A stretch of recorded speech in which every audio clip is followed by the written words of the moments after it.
Trouble in the Shed. The Fat Controller sat in his office and listened. The Fat Controller frowned and said, "What a nuisance passengers are. How can I work with all this noise?" The station master knocked and came in, looking worried.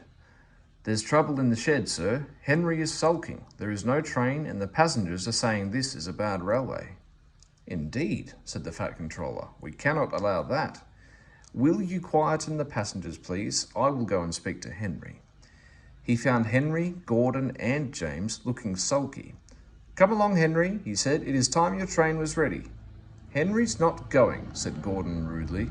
"We won't shunt like common tank engines.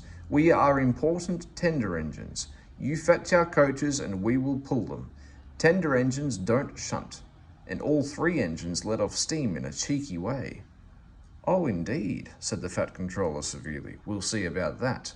Engines on my railway do as they are told." He hurried away, climbed into his car and drove to find Edward. The yard has never been the same since Thomas left, he thought sadly.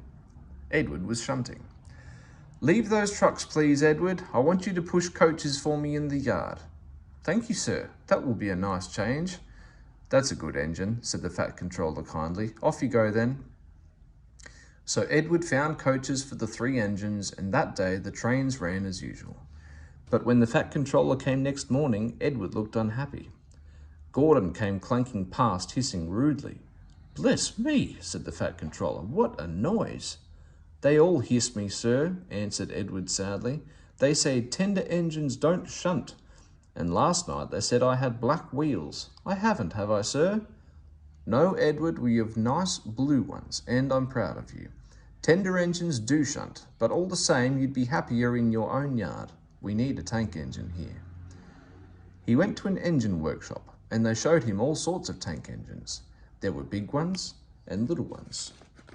Some looked happy and some sad, and some looked at him anxiously, hoping he would choose them. At last he saw a smart little green engine with 4 wheels. "That's the one," he thought. "If I choose you, will you work hard?" "Oh, sir, yes, sir." "That's a good engine. I'll call you Percy." "Yes, sir. Thank you, sir," said Percy happily. So he bought Percy and drove him back to the yard. "Edward," he called, "here's Percy. Will you show him everything?" Percy soon learned what he had to do, and they had a happy afternoon.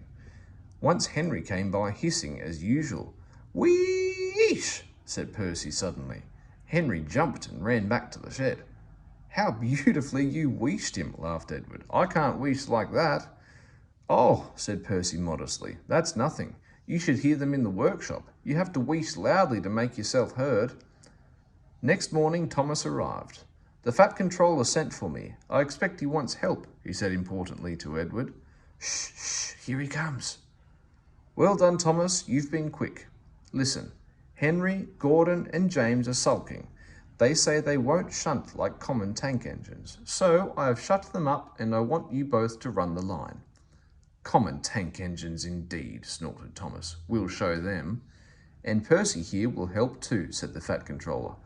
"Oh, sir, yes, sir, please, sir," answered Percy excitedly. Edward and Thomas worked the line. Starting at opposite ends, they pulled the trains, whistling cheerfully to each other as they passed. Percy sometimes puffed along the branch line.